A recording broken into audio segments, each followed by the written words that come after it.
When it comes to wrestling, I've been a fan since I think my brother introduced it to me when I was like 4 or 5 years old. It was just something that I was like, this is possible. Most of these smaller guys try to be athletic. And my whole thought process is, why can't we be strong too? When I first got in, I described it as a passionate hobby. And from there, it just became more of like, okay, I have a shot at this. So I wasn't sure what I was going for. So Mikey Spandex actually came from CrossFit competition. It was like, we should really turn you into a brand. We were that unlikely duo that were rivals that became partners. We won the tag titles in our first night. Part of my job is to know exactly what you do. Calendar Crew right now, it's nothing but pro wrestling. I also have, which is funny because a lot of people don't know this. Call it how I see it, straight talk, no disguise. So the slang dripping, got the truth in my eyes. Might like gavel, every word, lay it down. Coach C in the booth, turn the game all around, yeah. It's Coach C, he the best for business. It's Coach C, he the best for business. Yeah, I'm sharp as attack when I call the play-by-play. Every dog got his day, and I make the crowd stay. It's every week we go live on a Wednesday. Dressing so sharp, that's the reason why your friends stay. The youngest in the game to do it, best for business. Coach C is the truth and everybody gonna witness. Love entertainment, you swear it's your destiny. Link with Coach C, we can talk about your legacy. It's Coach C, he the best for business. It's Coach C, he the best for business.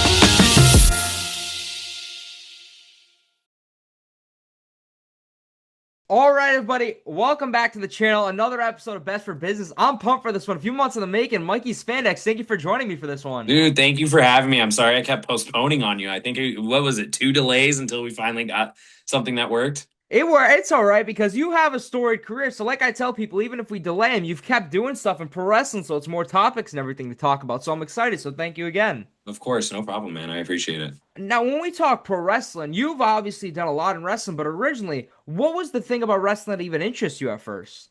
So when it comes to wrestling, I've been a fan since I think my brother introduced it to me when I was like 4 or 5 years old. The one match I remember distinctly, everybody else remembers the match more than I do. I know it was Attitude Era, so it was probably around 96. So if I'm trying to age myself, 96, 97. I could probably find the match. The first match I truly remember, it was Undertaker and Stone Cold were tag teaming on Monday Night Raw, and I can't remember against who. Somebody told me it was Triple H and The Rock, but I don't remember who exactly. Mhm. But I remember that as like the standout match to me that got me into wrestling growing up. And then I've been just into it ever since middle school-ish. I would say I fell off for a little bit, but I wouldn't even say by much, maybe a year or two. I would say mostly because it was like, wasn't cool. But then I got back into it. I think John Cena was one of the ones that like really got me back into it. Which is probably a lot of people my age that like got back into it because of him. Yeah. And I've watched it ever since then. Like I've always been a huge wrestling fan, whether I talked about it publicly or not. And then I truly started going to events more in my 20s. Like I didn't really go to a lot of events as a kid. I don't even think I know I asked my parents and most of the times they would say no. But I know my dad took me to a couple live events as a kid growing up, but like I wasn't the type. I think I was also the type I didn't really care for the live events. And it's mostly because I'm weird. I love commentary. So I love hearing the commentary. So when you can't hear it live, it doesn't feel the same, you know? Yeah. But like NXT events are probably the ones that truly got me into thinking I can do this. Like I can be a wrestler. And the one match in particular that truly got me into it live was Cruiserweight Classic, Cedric Alexander, Kota Ibushi. Mhm. And that is still hands down one of the greatest matches I've ever seen live, if not the greatest match I've ever seen live and in person. And that was the one that I was like, I think I could do something like this. Like even at an independent level, I wasn't thinking I could get signed by the WWE, but it was just something that I was like, this is possible. And it was really cool. I think it's really cool because I had a full circle moment, I want to say a year or two ago, where I got to tell Cedric, Nice. and told him, I was like, hey man, I know like him and I are maybe 5 years apart in age. We're not far apart in age at all. Hmm. But I was like, hey, man, I just wanted to tell you that match with Coda is the match that truly got me believing in myself. And even he was like, dude. And the funny part with Cedric is that Cedric and I have known each other previously. We just never saw each other. And I never had the chance to tell him because I was good friends with his wife when I first started training. Wow. And we just always cross paths briefly, but we've never like had the chance to interact. So the one time we did, I was able to tell him, and it was a really cool experience with that. Wow. So growing up before like you get involved in wrestling, I assume, do you have like athletic background and things like that? I mean, in high school, yeah, I Okay. wasn't like I'm not the collegiate. I wasn't the collegiate guy. In high school, oh, my controller just fell. Um, in high school, I was football, wrestling, weightlifting. I was your nerd. I was your jock. I was involved in like a high achievement program called the International Baccalaureate program, which I'm actually the counselor for that program now. Wow. But it's like I was a part of that program, which was very much about like head in the books. But I was also very much involved in sports. So like my entire life in high school was books and sports. Like that's it, academics and sports. So in the fall was football. In the spring was weightlifting. My senior year, I did wrestling. And I think still to this day, if I ever had any regrets, I wish I wrestled from freshman year onward. I tried out my freshman year and I was that idiot that thought like the grabbing on dudes and hugging on dudes just made me uncomfortable. Yeah. And then senior year, I was like, this is some of the most fun I've ever had in high school. And like the camaraderie and the brotherhood that you create with your fellow wrestlers. I'm like, I wish I had this all 4 years of high school. Hmm. Which we still got that. I mean, obviously with football and weightlifting. Um, but my sports background is primarily at this point mostly weightlifting because that's like the one thing that stayed with me after high school is Hmm. I continued to lift. I continued to compete. I got into CrossFit because of that weightlifting background, and I started competing in that as well. And I did competition for a good, I want to say a little over 10 years in CrossFit. It was always at a local, small competitive level. I never really tried to go to the CrossFit games or anything like that. I never cared for that high of an achievement. Because I think in the back of my mind, the goal was always wrestling. Yeah. And I didn't really get into wrestling until about 2016, 17 ish. Wow. There's a few things you said. The first thing, for you personally, how does doing like amateur and high school wrestling prepare you for pro wrestling? Obviously, like both physicality in your body in different ways, like conditioning and things like that. But for you, how to help you?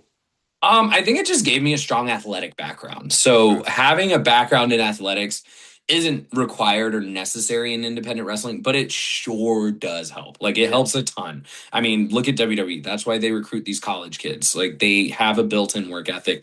They understand and know what is required of them and what they need to put their bodies through. It's just a different sport at that point. And for me, I think that was the big part was I never lost the work ethic of staying in shape. Um, and I continued to want to be better and get my body better. But at the beginning, it was all just for my own health. And then when I discovered indie wrestling, it was more of like, this is what I need to do it for. Like, I need to look good. I need to feel good. I need to move well. And then, of course, as I get older, like in my 30s now, compared to when I was 18, 19, or even when I started wrestling at 25, Hmm. I need to take care of my body differently now as I did then. And especially, I mean, it's already public knowledge that I have a daughter on the way. I need to be healthy for her too, Congratulations. Oh yeah. Thank you.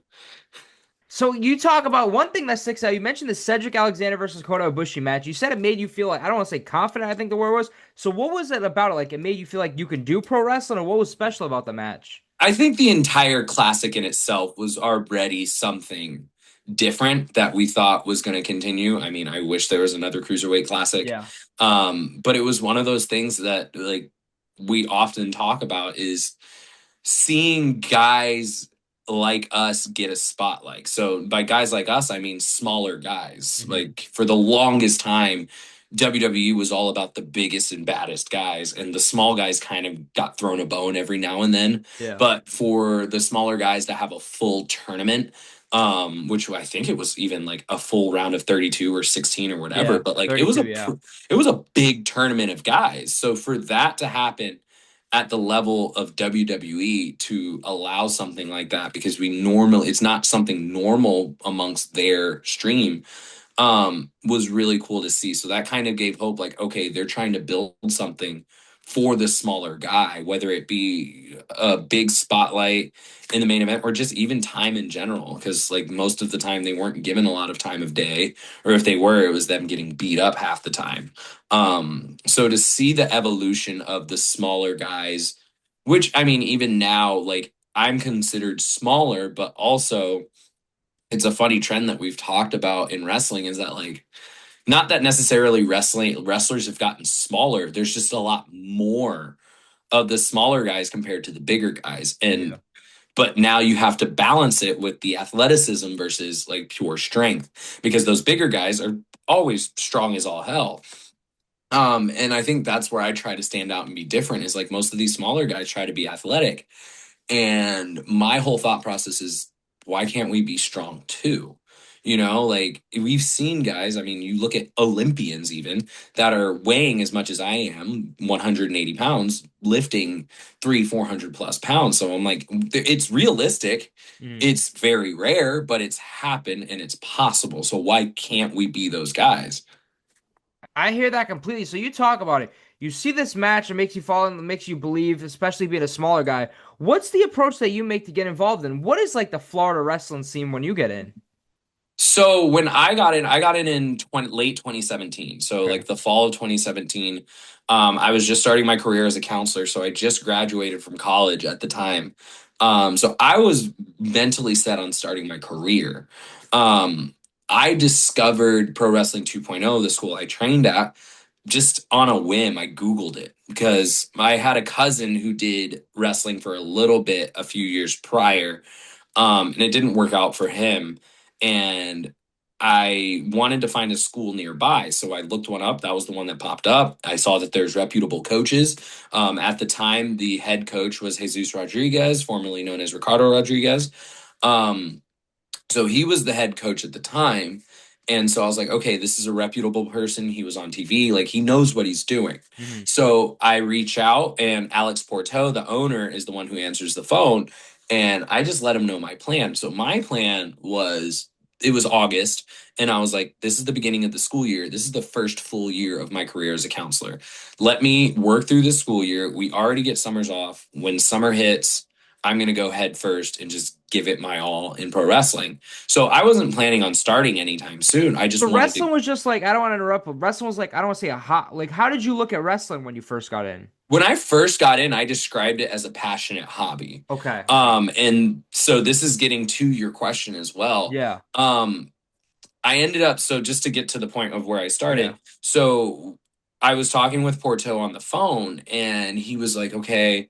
And I asked for rates. He gives me the rate, like the monthly versus the lifetime rate and everything like that. I'm like, okay, cool. He's like, okay, so we'll see you next week. And I'm like, no, that's not what I said. And he's like, okay, cool. And we hang up. And I'm like, that was weird. And so I call my best friend Paul, and he's probably been one of my biggest supporters since day one. Hmm. And we were talking, and he goes, well, you have one of two things you need to do. He goes, one, stick with your plan that you've had from the start. Wait until June, but as soon as June hits, you're head first, steamrolling into it.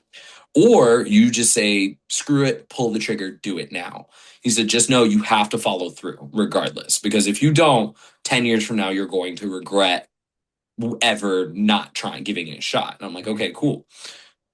About a week later, I was pulling into 2.0 training. So I ended up pulling the trigger. Um, but to get to your point, when I was like into it at first, I think I got a lot of like frowns.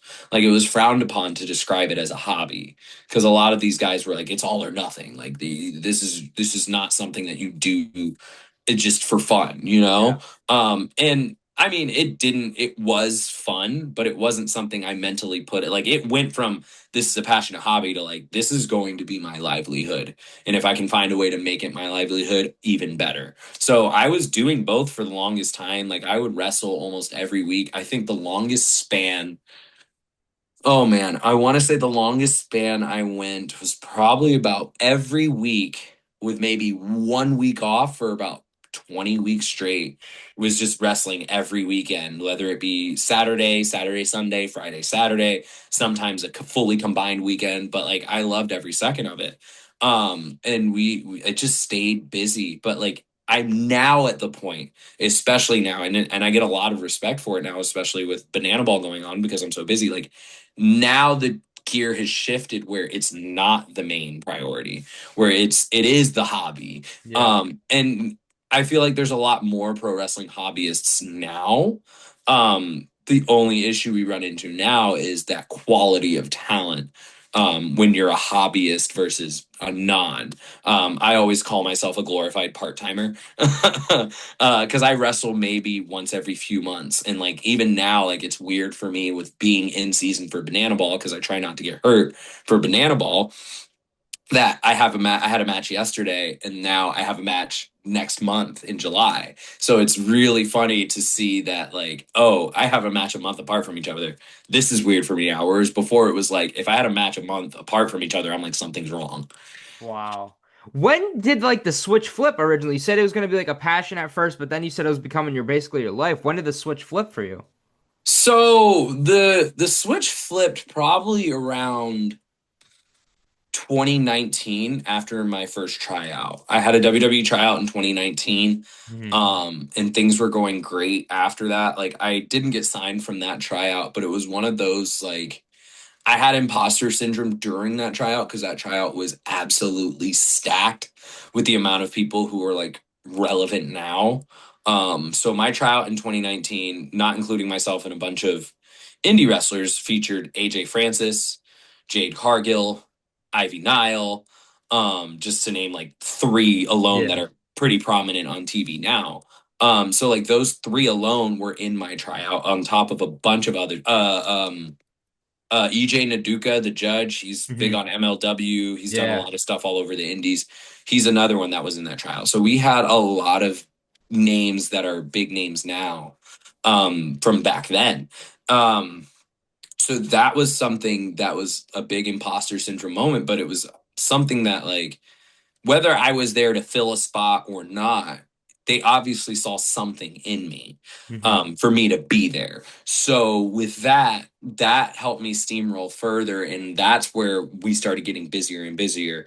Um, and from there, it just became more of like, okay, I have a shot at this. It may be a long shot, but I got a shot. And then the opportunity came again in 2021 with the referee tryout. And that's when it really became my livelihood because I had a full time job with WWE. And that's all exclusively I did for 2 years. Wow. Um, and then the switch flipped back once I left WWE and thought, okay, maybe we can try to get signed somewhere else as a wrestler, hopefully.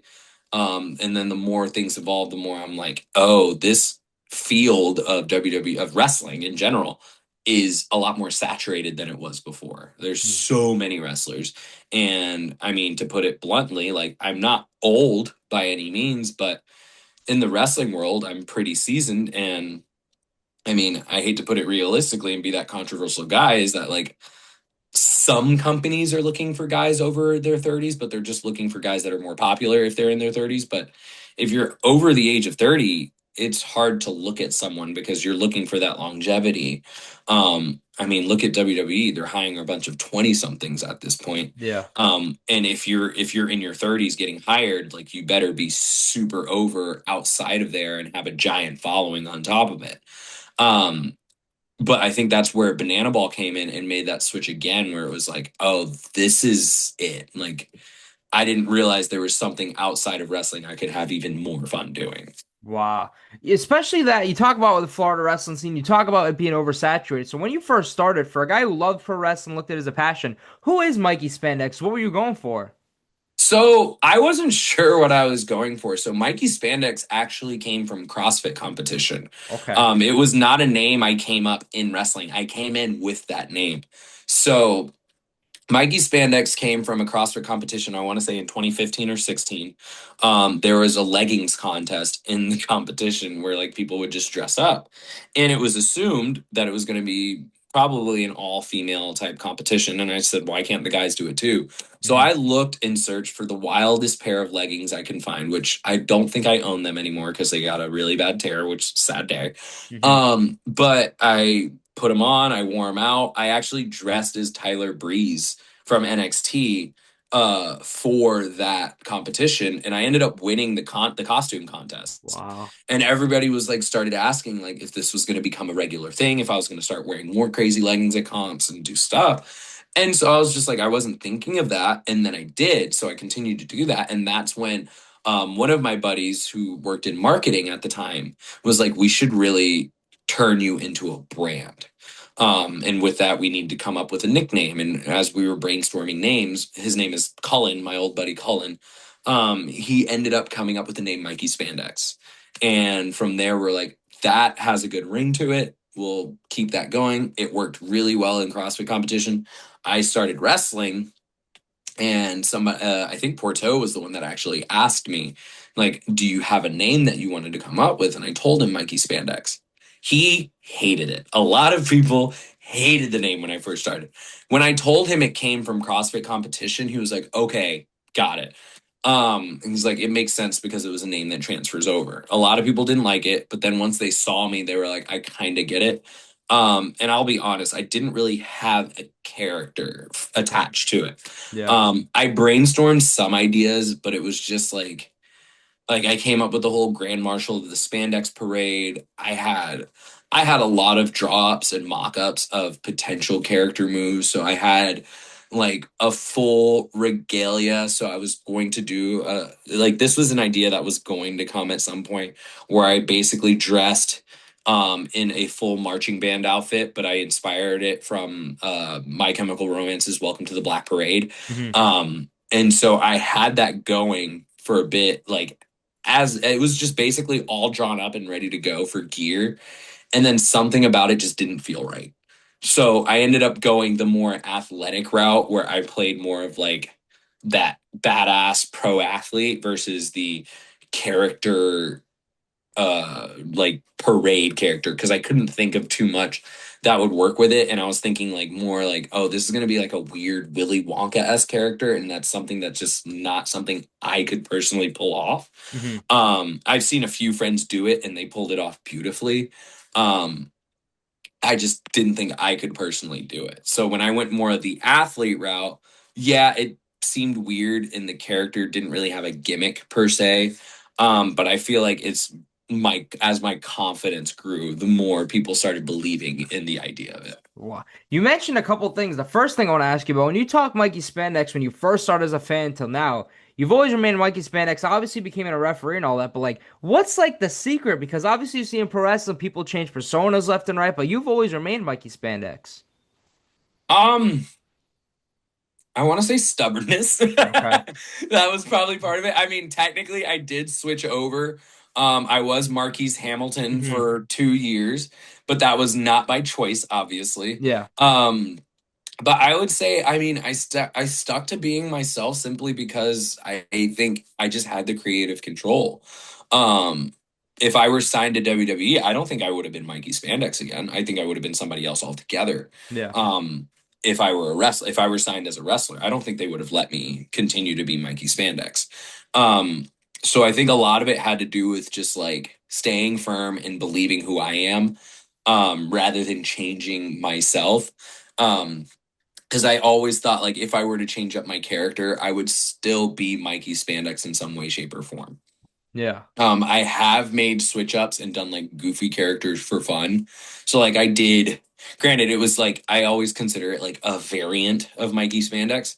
So probably one of my favorite ones that I've done maybe once or twice ever was Mikey Cowboy, which that's just it's just Mikey Spandex with a cowboy hat on. And Yeah. like the whole catchphrase with him is you can tell he's a cowboy because he's wearing a hat. Like that's all it is. Like Yeah. and we just came up with that on like an ad lib promo that we did once, and it was hilarious. And we've maybe used him. Mikey Cowboy's probably had one match ever in his career. Will he ever come back? Maybe. We don't know. Yeah. So it's just more of an when than an if I were to change up the character. But yeah, as far as I know now, like going on 10 years as Mikey Spandex, on top of that, like I've been featured as Mikey Spandex in other realms outside of wrestling. At this point, it's going to be hard to change my name if I were to.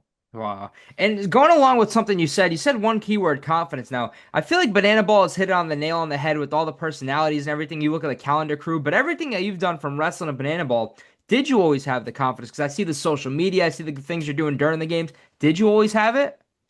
Um, yes and no. I would say Okay. it depended on the situation. As a referee, when I was Marquise Hamilton in NXT, no. But it was also just new territory for me. I never refereed before until I got to WWE.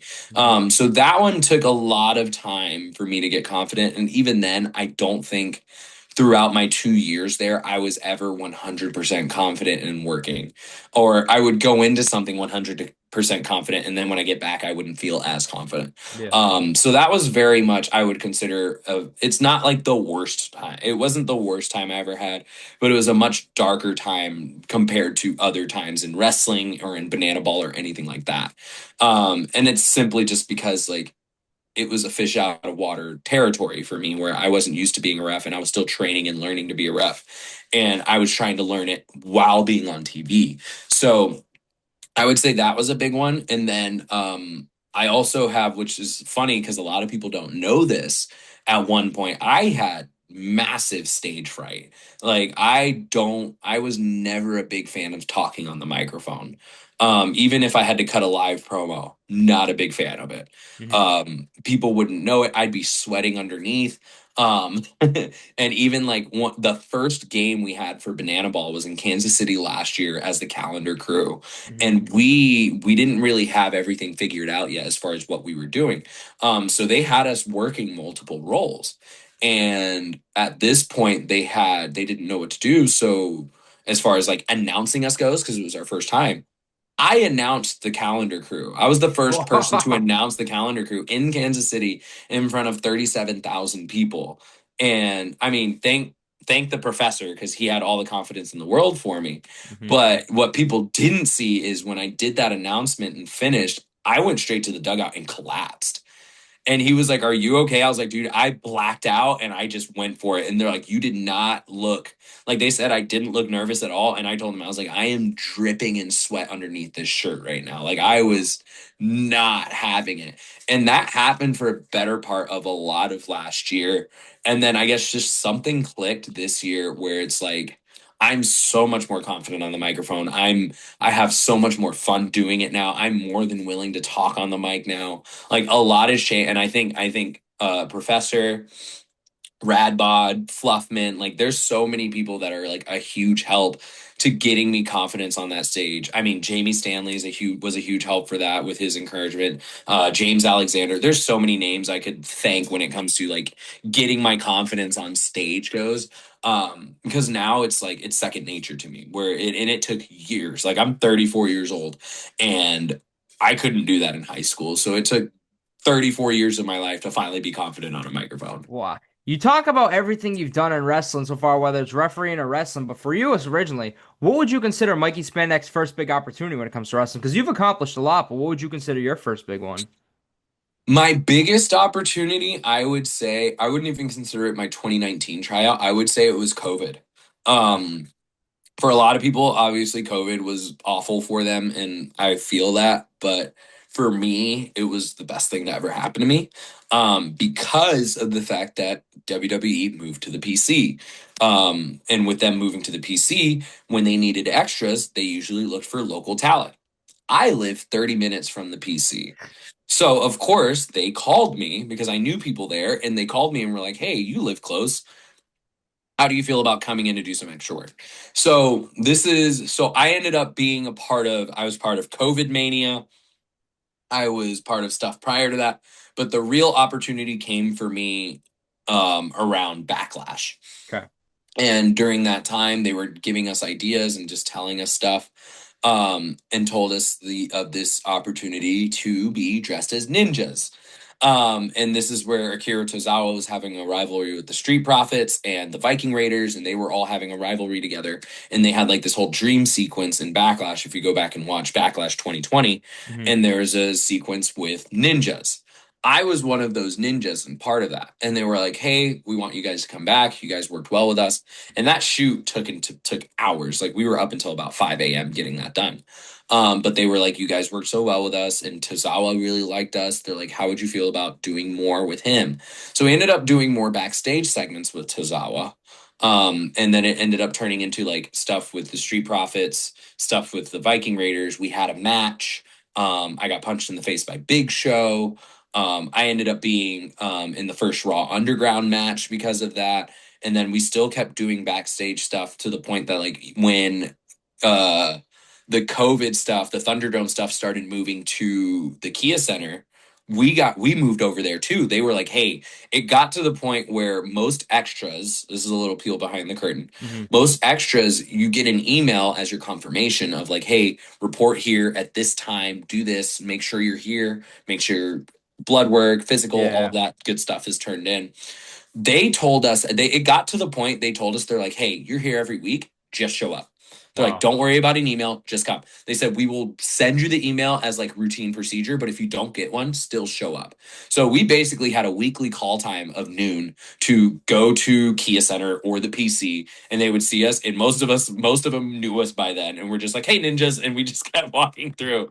Like it got to the point that like it was such a culture shock for us that we had a backstage segment. And I think it was Devon Dudley, which Devon is the best. Like I love this guy. He's always when it came to working with him as a producer, he was always so collaborative, even with the extras. So I will always love and appreciate Devon Dudley for that. Hmm. Um, he gave us a script and he was like, hey, here's the script. Let me know what you guys think of it. And I'm like, you you do know we're not contracted, right? Like you know we're just here. But he's like, yeah, but you guys have been doing this for so long as the ninjas, you guys would know like what to do. And I'm like, we didn't talk. Like we just sat there.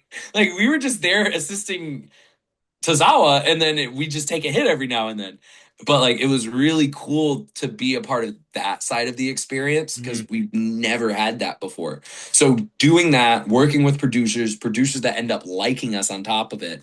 I feel like that is where a lot of our opportunities came. Granted, a lot of it was like stuff that we'd only get recognized if our friends noticed us. Granted, there were segments like I know I had a spot with Tozawa as one of the ninjas with our truth where I'm front and center on the screen and everybody's like, oh, we could tell it was you from your eyes. And I had all this hair still and wearing a hood over it. It looked goofy, Hmm. but you could tell it was me under the hood. So it was a lot of opportunities like that that I think truly were the ones that like gave me my break. Wow. Now, before we talk WWE, I gotta ask you, before WWE, how does Mikey Spandex, do you get a tryout or something with Evolve at first? So, oh my gosh. So that Evolve tryout, actually, I think that was 2018. Yeah, 2018. Yeah, I think it was 2018 that I had that tryout. So this was actually before Task Force even started. This was Hmm. like right around the wheels started turning where that team started. Um, so we had a seminar. I can't remember who the seminar was for, but we had a seminar for Evolve. I signed up for it.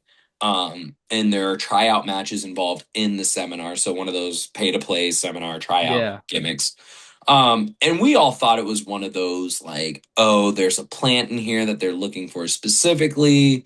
If that's the guy, like we all knew like how these seminars kind of work, that there's Yeah. always somebody in there that they're looking at specifically. And if they find like their little diamonds in the rough, okay, they'll give them an opportunity too. Hmm. So I didn't have anybody to work with. I was still very new. And I ended up working with DMC, my tag partner.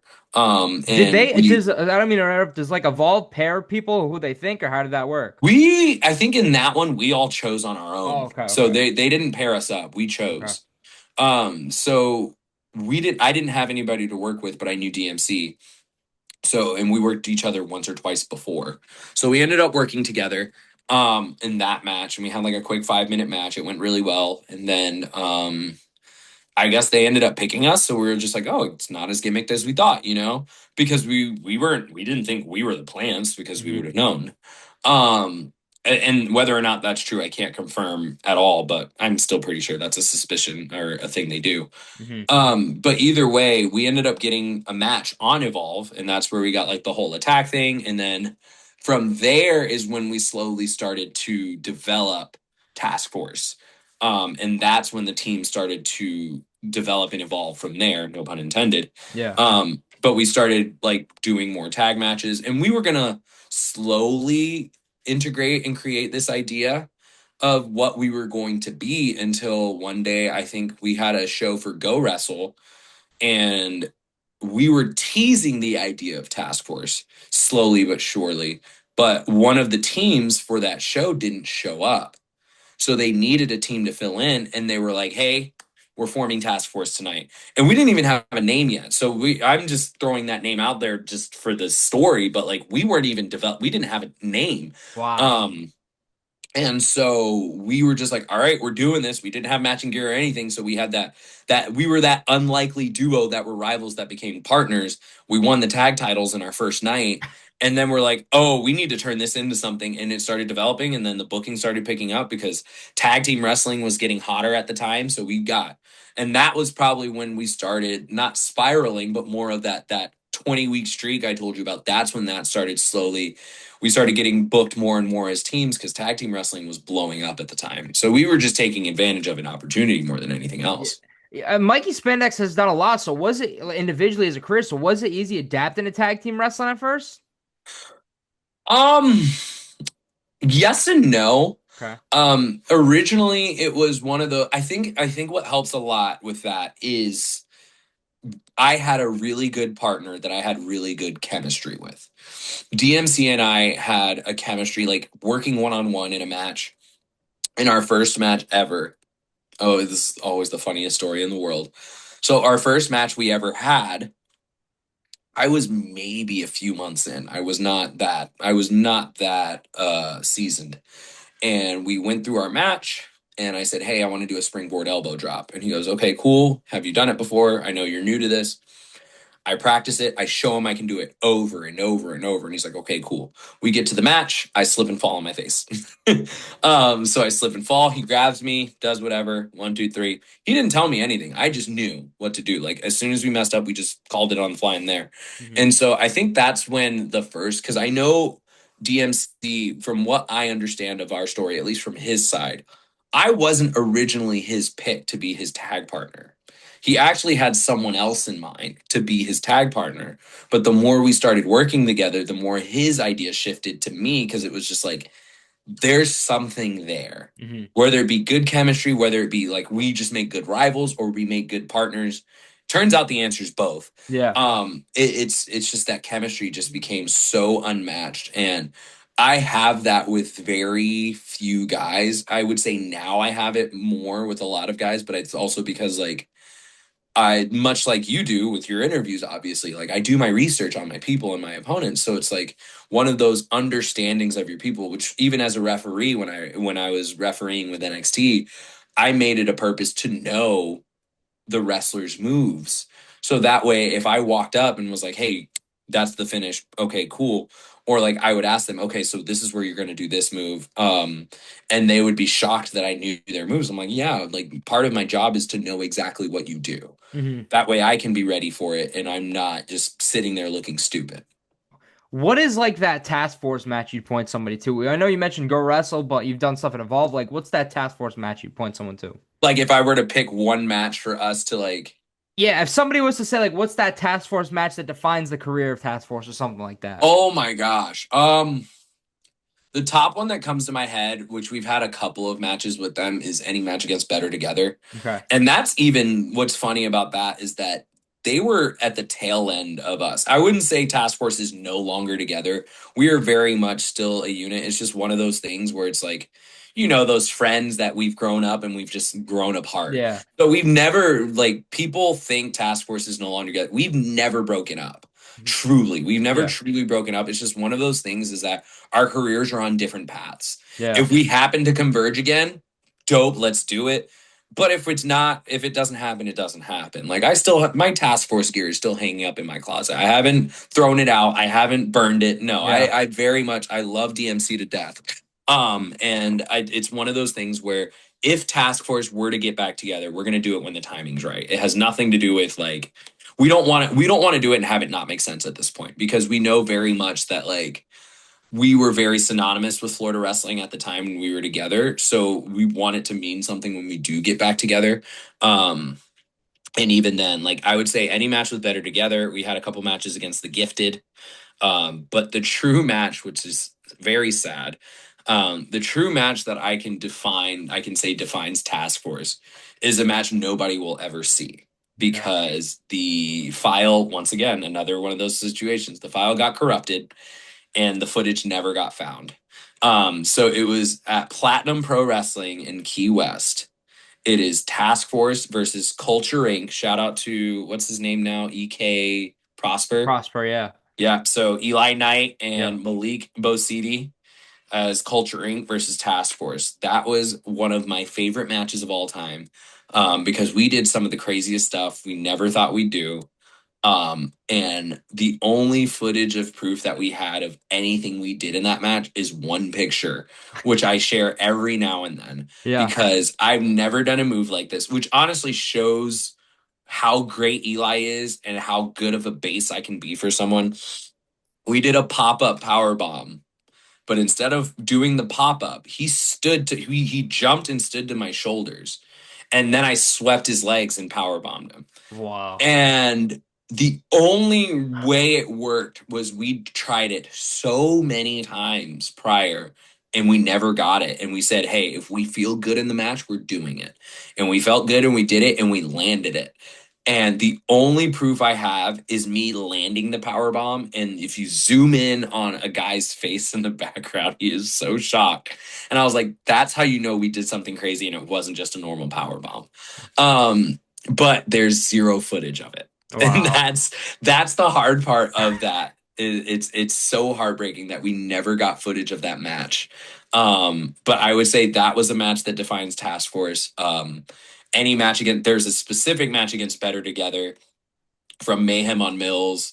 I would say from 2023, late 2023. Hmm. That would be another match, or it was early 2024. It was late 23 or early 24, Hmm. where it was Task Force versus Better Together. Another one that I would say is very much a Task Force match. And then the last one I would say is probably Ignite Pro Wrestling. Which shout out to Kim. Gosh, I miss her and that promotion. That promotion was so much fun. There's a fatal four-way tag team match, and that one was very much a lot of Task Force shenanigans that we do just a bunch of dumb stuff. So I would say Yeah. those three matches in particular, one, you can't find the footage. The other two are definitely on YouTube. Yeah. Task Force versus Better Together, and then I can't remember all the teams in that fatal four-way. I want to say it was Task Force, Mosh and Mayhem, which Hmm. is Beastly, and oh my gosh, why am I blanking Oh, on don't worry. everyone's I'll name? put it all in here. The Yeah, description. I'll he's gonna have it hate all. me, but I'm gonna feel bad. Ozzy Killmeister, he's not Hmm. gonna hate me. We're good. Yeah. So it's Mosh and Mayhem, that classic tag team. Shout out to them. They're no longer wrestling right now. And then I can't remember who the fourth team was, Okay. but it was a very that was just a fun fatal four way. That was such a good match. Wow. In your career, you talk about, especially during the pandemic, you live close to the PC, so it was easier for you. So, is your tag match with Indus Shear like the first TV match you have? I think it was. Okay. I assume you're Thinking doing about it extra more, work and I'm pretty everything sure before that was that. my first NXT match. Because I think I had a spot prior as security and I got thrown into stairs by Luke Gallows. Um, I was the security for the Pat McAfee Adam Cole match. So I think that was my first match on NXT because I had the match on NXT, Hmm. I had the 205 live match, I had the Raw Underground, I had the six-man tag on Raw. Dang, I had a lot more matches than I thought. That's crazy. Um, but I think you're right. I think the Indus Sure match was my first NXT, my first WWE match. Yeah. How was it transition? Well, obviously, like you say, WWE was the dream and all that for a lot of people, but transition doing indie wrestling and having that opportunity like that. That one was weird because it was my first opportunity. Okay. So that was more to me, that was the most nerve-wracking one because it was really just me getting beat up for about a minute and a half. Hmm. Um, and it was me getting beat up by these newer guys. And it was just really interesting to know like what I needed to take, what to take. So I think for me, that was the easy part was that there was nothing I had to do except sell. Yeah. So as long as I did that right, I knew like I was gonna be fine. In the way it felt afterwards was one of those like didn't feel like it was gonna go anywhere. I do have a fun story attached to it, which honestly, oh, this is gonna be great. So, I heard after the fact that like he's known for being that kind of guy. So in the locker room, so at the time, I think it was kind of COVID times at that time. Yeah. Um, there was a small locker room area because this is when they were still at Full Sail. Hmm. So there wasn't like the full PC, but the full locker room in our own area and our own area and whatever. We actually at the time, usually extras have their own locker room area and it's usually just a small tight hallway.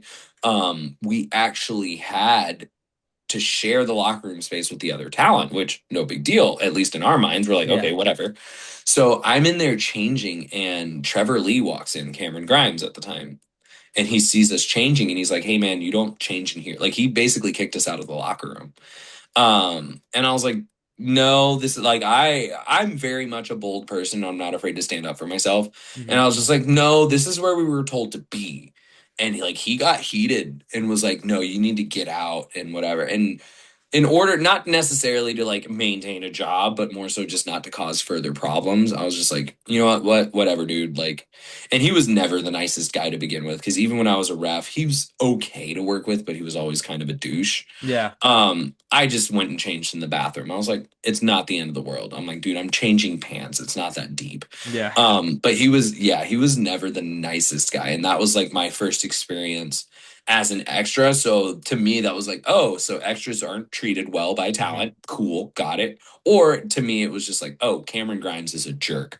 And that's really what it was at the end of the day. Because I would say 9 times, like Indus, for example, sweetest guys on the Yeah. planet. And they were pretty new then at the time, They no? were very new. But like I said, nicest as can be. As soon as everything was done, are you okay, brother? How are things? We talked, we got to know each other a little. Really cool people. So it wasn't everyone that's like that. It was, I would say in that moment, it was specifically him, but like everybody else was as sweet as can be. Wow. Like you said, you did a lot for NXT. You're having these matches, then you do 205 Live. So, what is the conversation or how does this come up? Obviously, you want to be a pro wrestler and WWE's the dream.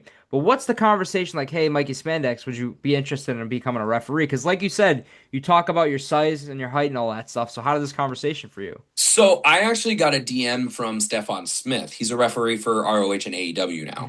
Hmm. He was refereeing for NXT at the time, and the first message I got was like, "Hey man, how would you feel about giving up wrestling and becoming a ref?" And I was like, "I'm not entirely sure." And then he gives me the details of the tryout, and he's like, "Would you be willing to at least give it a shot?" I said, "You know what? That I would be willing to do." I Yeah. was like, "I'd be willing to give the tryout a shot just to see." So I go, it's about a 2 to 3 day tryout. We end up meeting Scott Armstrong, all the other referees in NXT. We talk with them, we do everything. And then the tryout's done. Fast forward a month later, I get hired. And when I get hired, that's when I was like, I mean, I guess this is like, to me, this was my one shot. I was Hmm. 29 years old at the time. And even when I sat down, I want to say it was the second or third day when I sat down and I was talking with him, because this was at the time that the rumors were floating around about that 30-year cutoff for NXT, which Hmm. it's not so true now, but apparently at the time it was very much true. Because I was told when they asked me how old I was, I said I was 29. They're like, you just barely made the cutoff.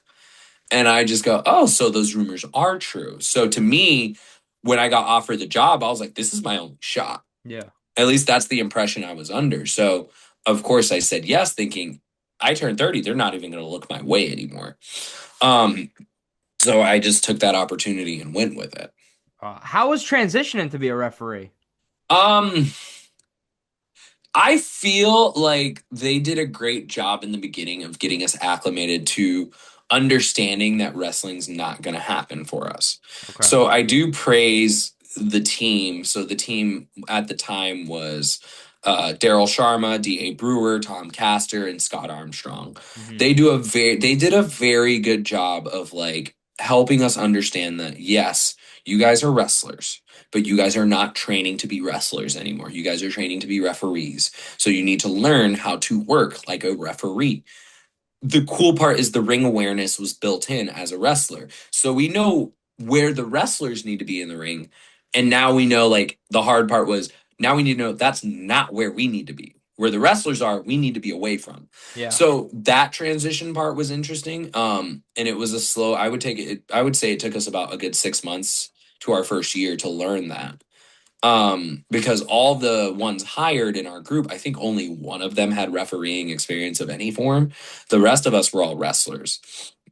So that was the first hard part of the transition.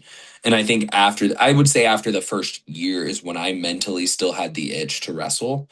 On top of just a lot of other locker room BS in the background that just like mentally brought me down, that made it tough.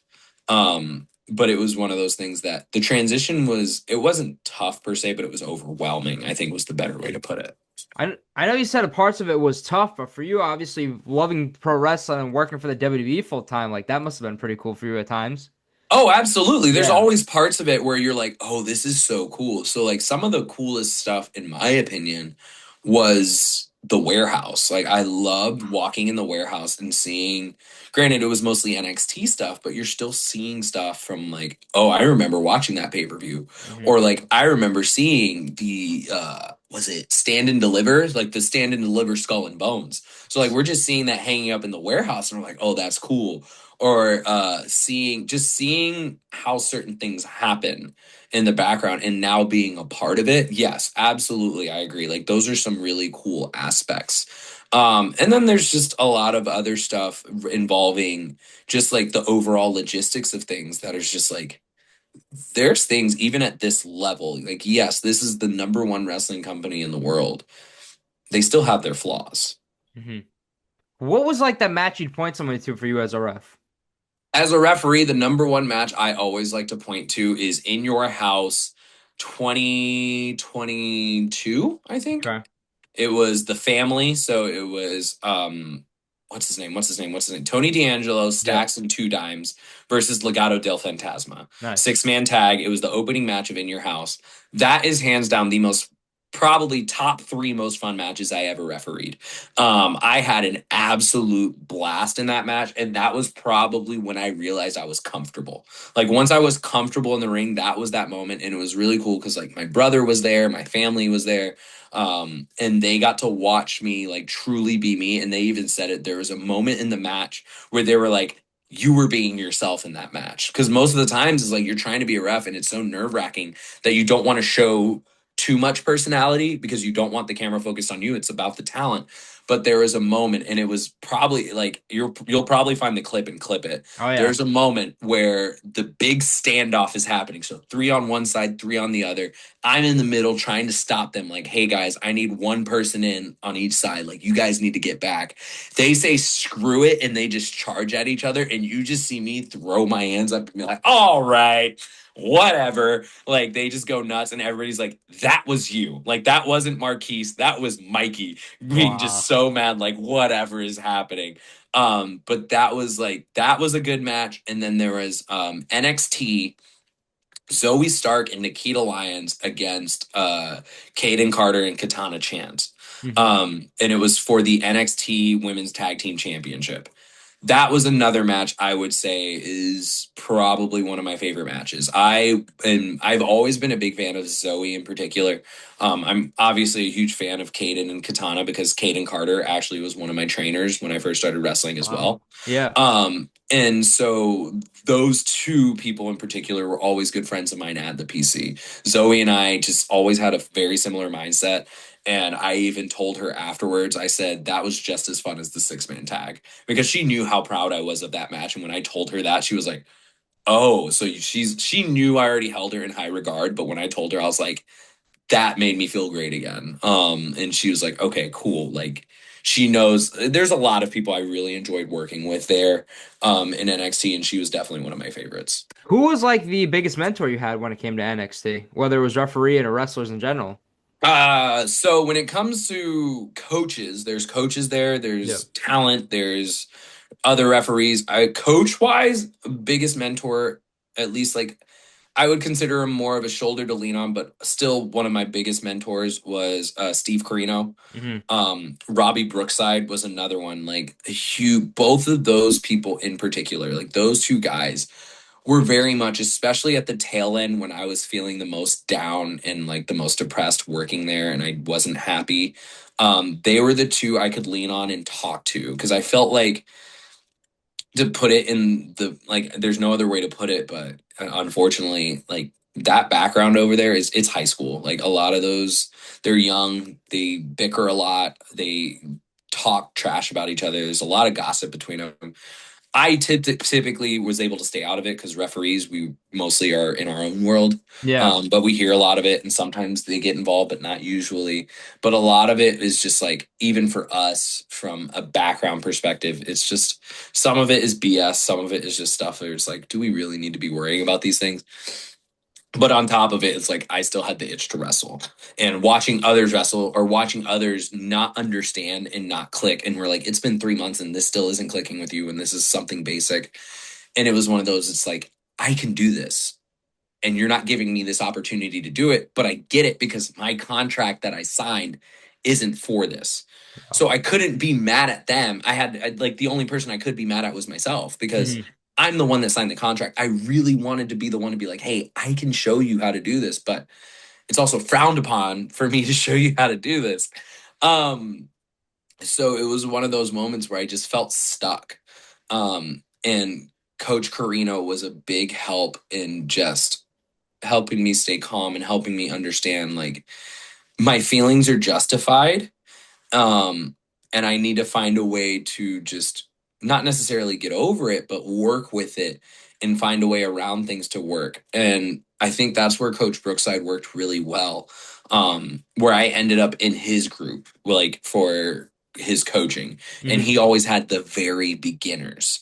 So he had the people like, this is their day one. So I worked with a lot of guys on their day ones.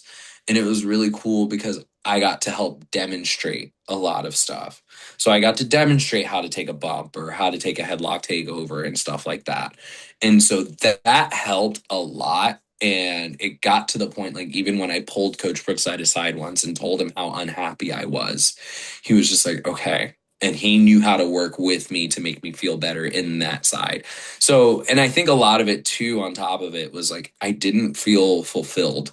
I felt like I was just working for a paycheck. Like, that's how it felt when Mhm. I was there. And I always told myself morally, if I feel like I'm working for a paycheck, I don't care how much money I'm making, it's not worth it. Yeah. Now, I guess from this conversation, did you always want to give back and train? Because, like you said, you weren't happy at times, but once you found that route, at least, like, it helped you a little bit. So, I guess giving back and training, was that something you wanted to do? The original idea, when I not necessarily put in my notice, but like when I talked to Coach Bloom and told him that, like, I'm not happy here and I need to quit, he even said it. He said, I see that twinkle in your eye that you still want to wrestle.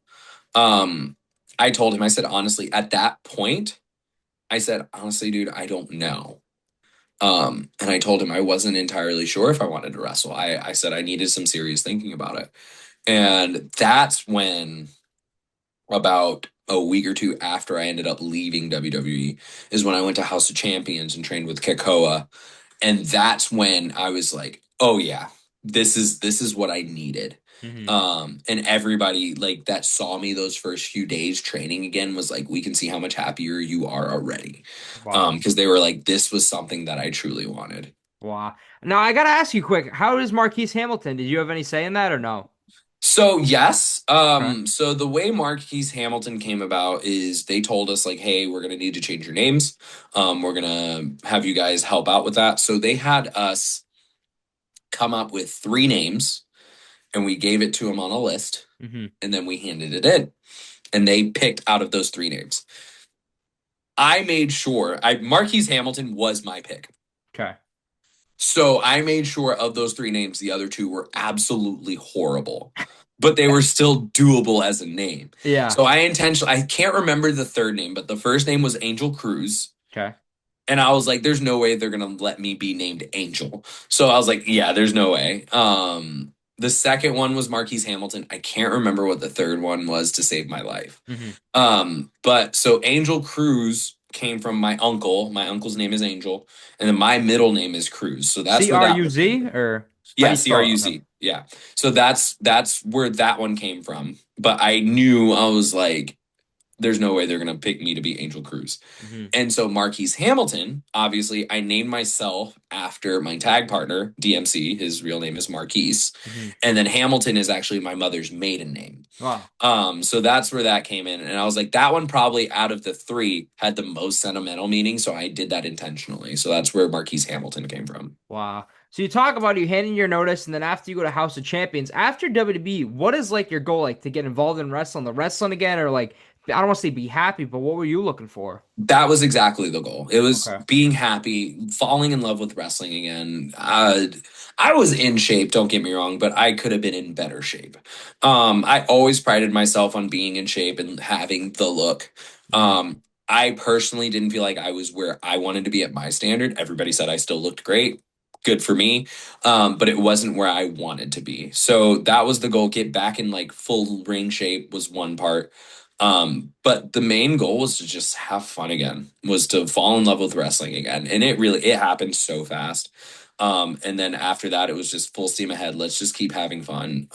If an opportunity came my way to be on TV, bonus.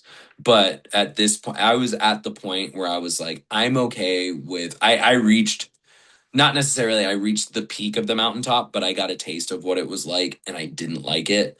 Whether or not I'd like it as a wrestler, I don't know, but I'm not going to dwell on that. Yeah. It was one of those things where it was just like I'm back wrestling and I'm having fun doing it. And even now, like Banana Ball is my top priority. So that's why I limit my wrestling in season. Hmm. But also it's one of those like I feel like I'm doing just as well, if not better, than I was in WWE.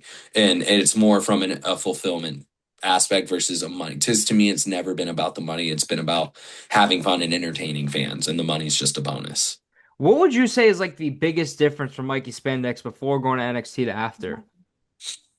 Mikey Spandex after NXT is probably so much more confident, Okay. so much more comfortable.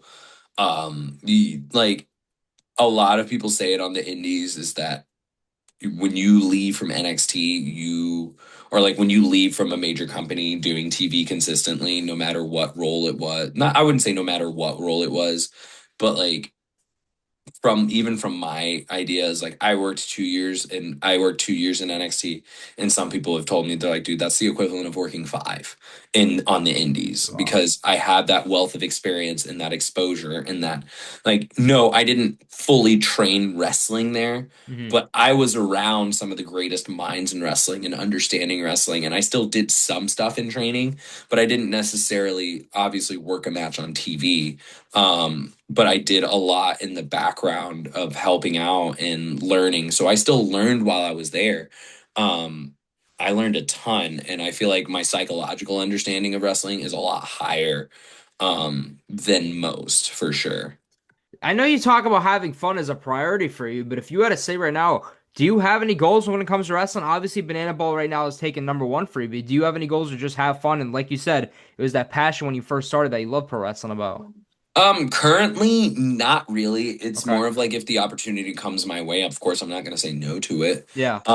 But I would have a lot more thinking about when it comes to what the opportunity is. Hmm. So, like, if WWE were to reach out, for example, and offer me a contract, I'm not going to hop right on it like I did before. I'm going to take some time and think about it. Hmm. Now, if I get like one of those part times or like a by appearance deal by like an ROH or a TNA, I'd probably say yes right away because Yeah. it's a very different deal. I still have more creative control than I would with WWE. Um, Whereas with WWE, it would just be a lot because I know how much I'm giving up now compared to before, whether it be a wrestler or a referee, which I mean, I intentionally got tattoos on my hands because they don't approve of that. So Hmm. I would like this was symbolic for me more than it was like intentional. Okay. Like this was symbolic to me of like, I don't want to referee again. And they don't accept referees with tattoos on their arms of this like elaborate nature. And so this is my way of telling myself there's no turning back. Wow. So I gotta ask you, what's like that? I know we talk tag team wrestling. What's the Mikey Spandex match you point someone to? Of most recent, so it's a lot of mayhem on Mills because Okay. I feel like the creative team and just the team at Mayhem on Mills did a lot. They've done so much for me. Drennan, Teddy Stigma, better together now at this point, as well, since they're heavily involved. Hmm. Sorry if I'm peeling the curtain back too much, guys, for Mills. But they have been such a huge help. Like Drennan and I became really good friends. One, because he is hands down one of the best sushi chefs in my area. So there's a sushi spot maybe less than 10 minutes from me that he works at where he's a chef. And my wife and I go there consistently just for him. So that's part of where our friendship blossomed over time, especially when I was in NXT, because my wife and I would probably go there weekly for dinner. But like he's done so much for me as far as us just becoming friends and then giving me the opportunity to work Mayhem on Mills. And then when I came back, he was the first person I told. Like before I even decided to quit, I was like, hey man, I'm quitting. This is what's happening. I want my first return to be at Mills. And so he gave me that opportunity to come back. He's the one that was like the first one that said, done. And I've been booked with him ever since, and we book each other for whatever we need to do. Um, but that has been just one of probably any match from Mayhem on Mills, Hmm. especially over the last 3 years, has I would put as like if you want to see Mikey Spandex, come see it. Specifically, last month, not last month, but like 2 or 3 months ago, my match with John Davis. A couple years ago now, at this point, I would say my match with Serpentico. That was a good one. If you go to House of Champions, I want to say 2024 or 2025. The match with Destin, we had a 2 out of 3 falls match, and that was just Destin's one of those kids I will always put over. Nice. He's one that like such a young kid, but learning so quickly and understanding how wrestling works so quickly. He's so good at such a young age. So my match with him, a 2 out of 3 falls match, we had such good chemistry at that. And then from the establishment, another match I would suggest is me versus Elias. We had a lumberjack match. And that was one of the most fun matches where I do some of the craziest stuff I've ever done. Because once again, him and I just had such good chemistry working together. That I would say if you're looking for a good Mikey Spandex match. So Mikey Spandex versus John Davis, Hmm. Serpentico, Elias Roman, or Destin. Like those singles matches in particular stand out to me a lot. Wow. You mentioned post NXT you went to House of Champions. So how did you settle on them first? So I reached out to Kakoa. We didn't necessarily know each other at the time. I just knew of him through others, and everybody was talking about how reputable the school is. I knew a lot of other NXT guys went there and did like private training sessions there, so I knew that was the place to go. Because there really wasn't anything in our area anymore at that time. So that's why I reached out to him because there wasn't really anywhere else to go. Hmm. Um, and they were more than willing and happy to open up their ring to me. So I'm very thankful for them to help me get the ring rust off. And then right around that same time, I would say a few months after that, the grizzled young veterans were also leaving. So we were fairly close in NXT as well because we felt the same way about things. We weren't too happy with our spots and where we were at, but they were opening Fighting Spirit, which happened to be less than 10 minutes from me. And I knew that was going to be the place where I could grow more as a wrestler. House of Champions, don't get me wrong, is an incredible school. But it was one of those vibes when I first started there, and keep in mind they were still fairly new. Yeah. They had a lot of beginners in their classes, and I didn't need, yes, I needed the foundationals just to get that back and to shake the ring rust off. But once I reached to the point that I was like, okay, I got my foundations back, there wasn't really much for me to learn after that. And that's nothing against them. They just had so many beginners there that they had to focus on those foundations more and more.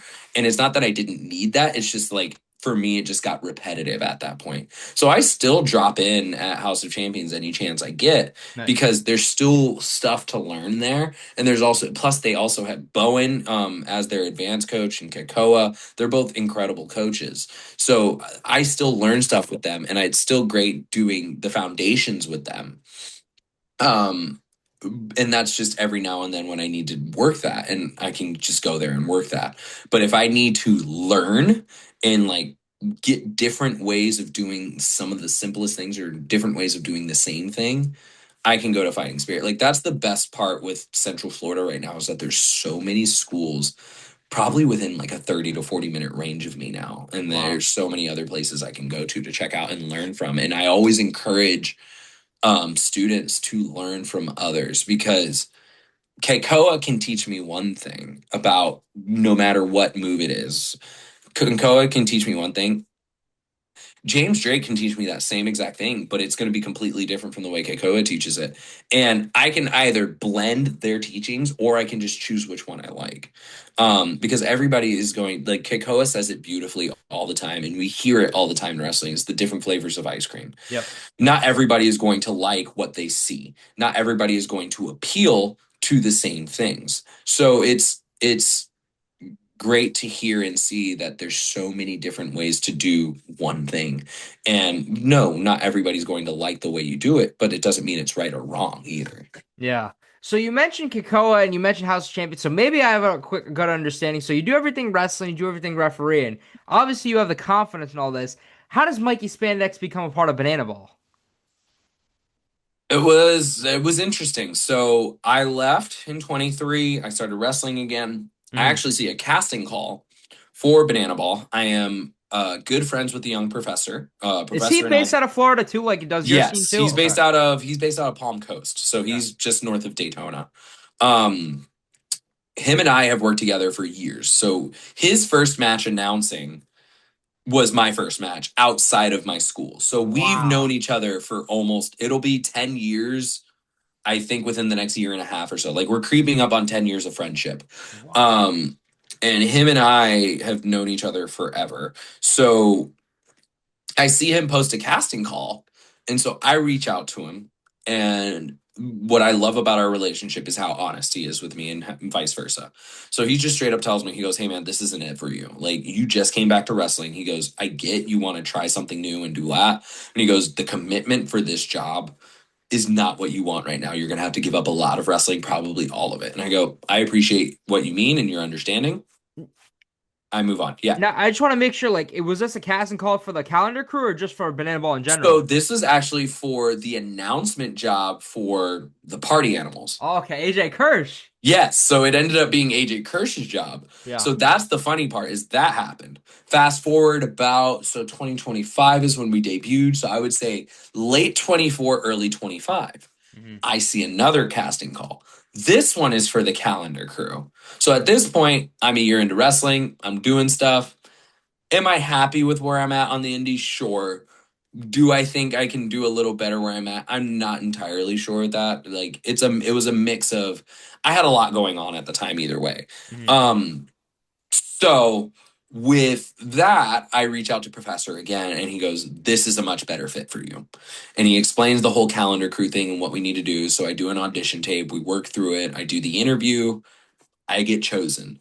And then from there it was just steamrolled. So that happened, I want to say March-ish of 2025 when we Hmm. get hired. And then we started in May of 2025. And then we've been nonstop ever since. Wow. Now there's a few things. Everyone I've interviewed for Banana Ball tells me, so I gotta ask you, Mikey Spandex, what was your audition video? What did you go for? Oh gosh. Well, it helped you, so obviously it Yeah, worked. so mine was the overconfident weightlifter. So I did the whole like I was showing off my lifts in my videos, and then I it's my like cringy, I hate it, but I did it for the video. The whole like turn and oh, didn't see you there, you know? So I did Yeah. that kind of video. I don't remember it exactly because I hated the audition video. I hated my own personal audition because to me doing those types of videos, I'm like, I know I'm supposed to show you who I am in this, but I don't feel like me when I'm doing it. Hmm. But it clearly resonated enough that they're like, "Oh yeah, this is a guy." And I think Radbod, because it's funny enough, we were just talking about these audition videos. Radbod brought it up last week when we were talking about it. And it really meant a lot that he was like, "The reason why I picked you based on your video," he's like, "you seem like the type of guy, just from the video alone, that you know how to have a personal connection with fans that most guys can't do." Hmm. And it's funny because, like, I do. And when it comes to working these events, obviously we work in stadiums as small, like our smallest stadium that we're working is 3,000 people. Yeah. And then our biggest stadium, I think we just worked was 85,000. So we're working both ends of the spectrum Yeah. here. And I've grown this season to prefer those smaller stadiums. Like, don't get me wrong, I loved Nebraska. Like, it was so much fun.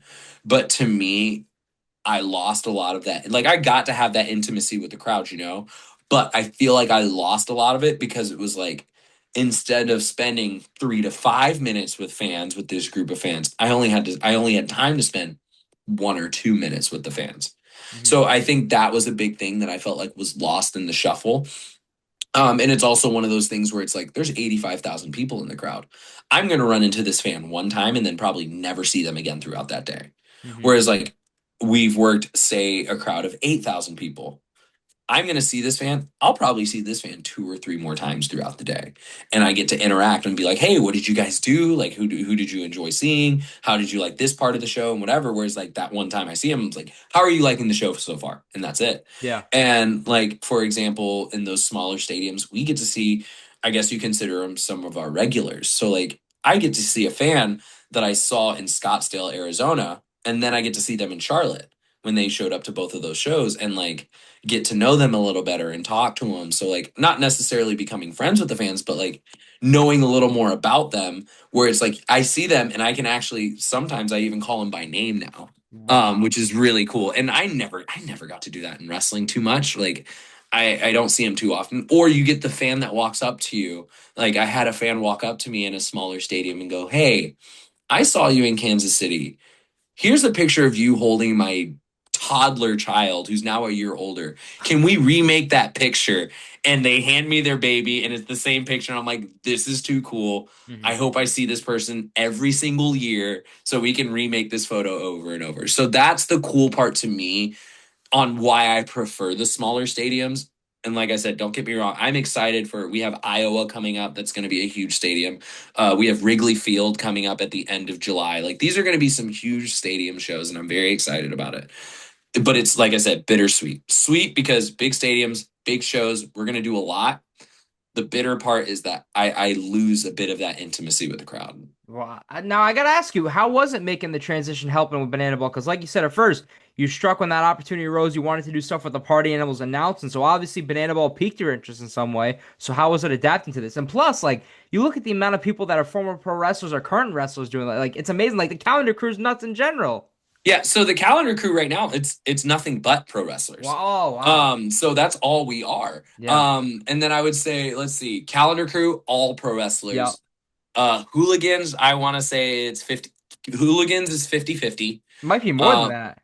no, it's 50-50 down the Okay. middle because Falaba, Kikoa, and Aaron Nova, all pro Oh, wrestlers. hooligans. Oh yeah, The yeah. Tornado Twins and Demetrius are not pro wrestlers, so it's Okay. 3-3. Yeah. I would say yes. The Mananas are half former, That's what I half meant. not. Yeah, yeah. Yeah, I think the Manana. Well, it might be majority now. No, Four. it's I know still it's it's four. Yeah. yeah, because you have Radbod Stacy, Fluff. Fluff, and then Spidey, Margs, Stacy. It and rocks. Cheese. Stacy is former. So yeah, you're right. So yeah, so I would say it's still about 50-50 with the Mananas as well. And then the Clowns have Sydney. So they have one pro wrestler. Don't they also have the beef? No, who has the Beefy Boys? Beefy Boys is Oh, the tailgaters. tailgaters. All three, Tailgaters. all three Yeah. Beefy Boys are pro wrestlers. So Summer Sorrell used to be the Summer is lifeguard. a Kelsey. lifeguard. Yeah, Yep. Summer is a lifeguard, and then you have Kelsey Heather, who is also a lifeguard. Hmm. And then so 2 out of 3 lifeguards are pro wrestlers. Hmm. Or I don't know if Summer is going to continue wrestling or not, but Yeah. I haven't had the chance to meet her yet since she got hired. But yeah, so like a lot of pro wrestlers, but I think that's also just like the entertainment aspect is built in. Like we already know that part of our job. So that wasn't the hard part. The hard part was transitioning to how do we shift, like if we are going to be our pro wrestling personas, how do we shift that into banana ball? How Hmm. do we shift that into the entertainment aspect? And that a lot of that is the promo work, which I didn't believe I had. But once again, thank God for Professor for believing in me that I had that like he knew it was there and he just had to get it out of me and he did. Yeah. And that's something where I was like, it meant, like I keep saying, it meant the world that like someone like a Professor believed in me enough to push me past my comfort zone. Like he was very well thought out in the sense of like not necessarily just me, but I would say all of us. Like he was very much like about putting us in uncomfortable scenarios.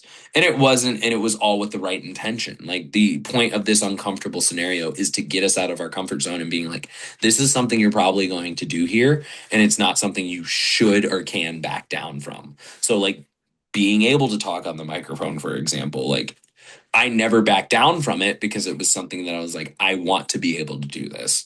And I want to be able to obviously make Professor proud of the fact like he picked me for a reason. Wow. Now I gotta ask you, you say all four pro wrestlers. How is it just being a part of the calendar crew and everything you got to do with Banana Ball so far? We have such good chemistry as a group. I love my crew. Like Yeah. they are such a good group of guys that the funnier part is like as you see us together, I think you never would have guessed that none of us knew each other prior to. Hmm. So Jamie and I, we knew each other, but we didn't know each other well or hang out at all. We knew each other through House of Champions, but other than that, we didn't really talk too much. Keikoa and I talked a little more because we were both Giants fans, and we talked a lot. But like other than that, like none of us were that close. We knew I knew of Smoke Show, Shane Savage. Hmm. I didn't know Pat Riot. I knew of Ray Jazz because Ray Jazz and I actually met at his WWE tryout in like 2022. Hmm. Because I was there for that. I knew of Fluffman. I've always like at least if we're looking at other casts interacting with Yeah. each other, I've been a big fan of Fluffman for years. So for me to work with him was great. I was always a big fan of Radbod. Radbod and I shared locker rooms a couple times, but we Nice. never worked together. We actually were supposed to have a match during COVID. The Ugly Ducklings? Yes, so it was actually so this is probably one of the biggest things to make me mad from COVID. Like is the only thing from COVID I was mad about. So 2020 Mania week. This would have been my first Mania week to have like a bunch of matches. Hmm. And one of the matches was supposed to be Task Force versus the Ugly Ducklings. So that match was supposed to happen and then COVID canceled it. So there was two matches that never happened that I wish did. It was supposed to be there was supposed to be Task Force versus the Ugly Ducklings and then also Task Force versus the Gymnasty Boys. Hmm. So it was supposed to be us versus Timmy Lou Renton and White Mike Yeah. before they broke up. So those were two indie tag teams that DMC and I were like, these are the people we need to face. Like these are the people that we can show up and show out. And both of those that got swept from under us because of COVID. But I worked with Radbod at another indie show forever ago, and we talked about it, and it's just a hilarious story in itself. What's like a day in the life for you for like a day of a game for Banana Ball? Oof. So if we're talking day of, Hmm. so for me, typically, I'm a psychopath, so I'll wake up around, depending on the area that we're in and what gyms are available, because I do CrossFit gyms, I'll sign up and drop in at a local gym. Yep. So I'll wake up anywhere between like 4:40 a.m. or 5:40 a.m. I'll wake up and work out. So, like I said, depending on what classes they have available, I'll go to a 5 a.m. or 6 a.m. class. Hmm. I'll work out. If it's walking distance, even better. From there, I will go back to the hotel. So I'll either, like I said, if it's walking distance or not, and hopefully something's open. One of my things I love to do when I'm in these areas is find a local coffee shop. I love coffee shops. Nice. So I'll walk or get an Uber to a local shop. Um, I'll grab my coffee. Typically breakfast, I will get at a coffee shop regardless of a hotel providing it because I don't like powdered eggs. Because most places do powdered eggs. If they have a legitimate breakfast, I will go there for Yeah. breakfast. So, because saving money. But if I'm in like up north, for example, if I'm in New York, I'm not getting hotel breakfast. I'm getting a bacon, egg, and cheese. Like Yeah. dude, I am a big Get me a bacon, egg, and cheese anywhere I'll go. I will find one. I love me. You give me a bacon, egg, and cheese on an everything bagel or an Asiago bagel, I'm in there. Hmm. So I will always find a local. I will try to find a local bagel shop or coffee shop and do that. Go back to my room. If I have my roommate there, dope. Whatever, he's probably still asleep or he's at the gym. Hmm.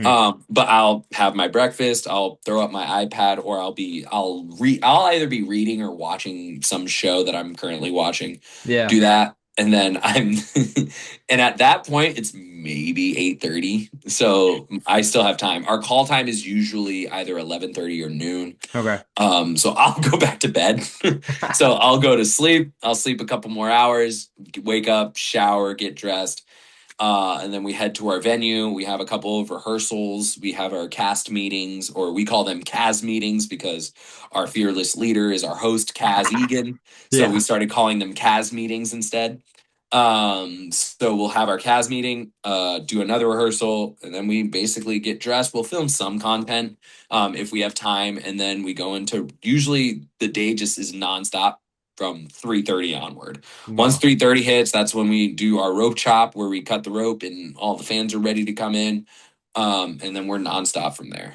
Wow. Now the calendar crew, is there 12 members or how many members are there? There's currently 7. So So is there potentially more? Because I know you're all like Mr. November, December, and all yeah, that. so we know there is potential for it. Whether or not it's going to happen is not necessarily up to us. Hmm. So that'll be a fans first entertainment call. Would we Nice. like to fully fill the calendar? Absolutely.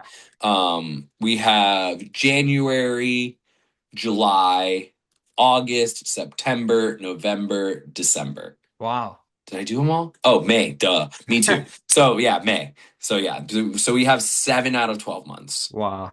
So you're having the time of your life right now with Banana Ball, but I gotta ask you, everything you're doing, congratulations announcing yesterday you're gonna be a father, but I gotta ask you, what does the future hold for you? Do you have any goals when it comes to wrestling, Banana Ball, or what's on the horizon? The current goal is like, honestly, it's kind of weird to say, but I'm basically in cruise control. So it's Mhm. like, obviously, I want to level myself up to do better performances for Banana Ball, to do better performances for wrestling. So I'm obviously just going to continually working on that, working on new bits. The hard part right now, I hope somebody can suggest it to me. I need to find, I want to get better at gymnastics. So my goal is like, probably in the off season more than anything. So I tried at the beginning of this season to work on other tricks and things to do in Banana Ball. Mhm. And then I realized trying to learn something new, not necessarily like something brand spanking new, on top of Banana Ball, on top of training for myself, on top of training for wrestling and potentially working other matches. I burnt myself out way too fast. Okay. I overwhelmed myself. I stressed myself out. So it was one of those mental health things that I was just like, all right, where do I need to sacrifice? And I was like, okay, I can't be trying to learn something new when I'm in the middle of the busiest part of the season. Mhm. So I took that sacrifice and said, I can just move it to later. And then I shifted what I wanted to do. So I tried different like trick stuff that I wanted to work on. But overall, my whole mindset was like, I really want to get better at gymnastics. So I've been struggling, at least in my local area in Sanford, of finding an adult gymnastics class. It's mostly kids classes. Yeah.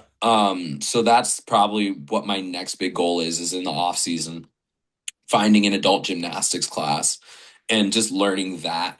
And then obviously continue wrestling and having great matches. But I also like I said, I have a daughter on the way. So my wife, thankfully, is very supportive of me continually to perform because she wants our daughter to see her dad perform as well and to see like what I do. So I have very, I don't have plans on backing out of any of this anytime soon. Nice. Obviously, there's going to be sacrifices made so I can prioritize being with my daughter.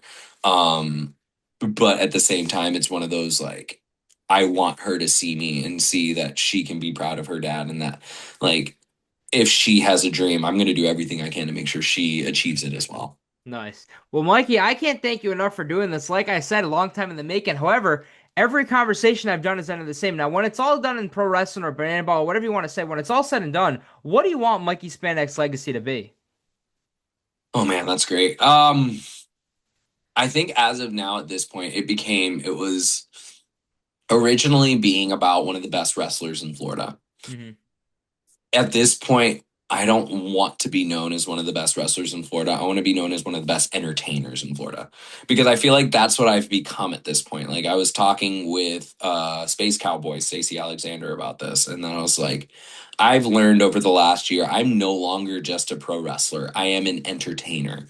Like, I do more than just pro wrestling when it comes to entertaining fans. Banana Ball, I don't really do much pro wrestling. We do a lot of entertainment. So that's probably the big part for me, is I want to be known as one of the best entertainers in the area. Nice. Well, I can't thank you enough. Like I said, we tried to settle this in April. The fact we made this happen, thank you for everything. Congratulations on all you've been doing. Thank you, man. I really appreciate it. It's been a very fun interview. Thank you for doing this, and thank everybody for watching this episode. This was Best for Business. Thank you for watching this episode of Best for Business. Don't forget to like, comment, and subscribe. Until next time, because this is Best for Business.